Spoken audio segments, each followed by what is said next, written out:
皆さん、アロハ、kaaialiiです。今回のビデオは第8のハワイ語のレッスンです。今回のハワイ語のレッスンは自然です。自然を見せながら教えたいと思ったので、海に来ました。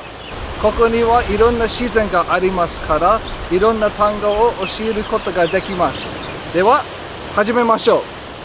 最初は2つの単語を教えます。まずは空です。空はハワイ語でラニと言います。天国もラニと言います。次は雲です。雲はハワイ語で青と言います。3つ目は木です。木はハワイ語でラアオと言います。4つ目と5つ目です。4つ目は海です。海はハワイ語でカイと言います。そして5つ目は波です。波はハワイ語でなると言います。次はビーチです。ビーチはハワイ語でカハカ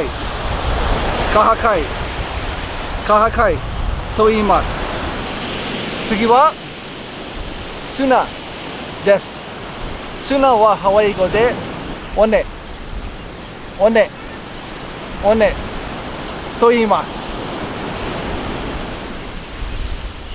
最後です。最後は向こうの海です。向こうの海はハワイ語でモアナ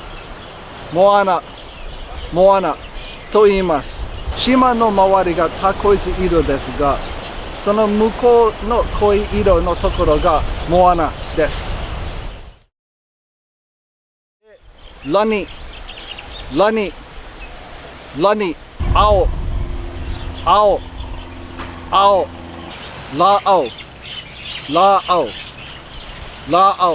カイなるカハカイ尾根モアナもう暗くなってきましたからおしまいにします。もしハワイの自然が綺麗で行ってみたいなと思ったらいいねを押してくださいね。このビデオはどう思いますか？もし見れてよかったとかいろいろなポジティブなことを考えたらいいねを押してくださいね。いいねのマークを押してくれると YouTube でハワイのことについて調べたら検索に僕のビデオがもっと出てくるようになりますから、いいねをよろしくお願いします。そしてインスタグラムをやっています。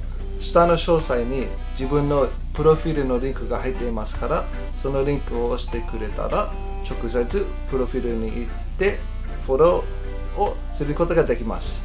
最後です。ツアーガイドの仕事をしています。もしオアフ島でいろんなところに行ってみたいなら連れて行かせてください。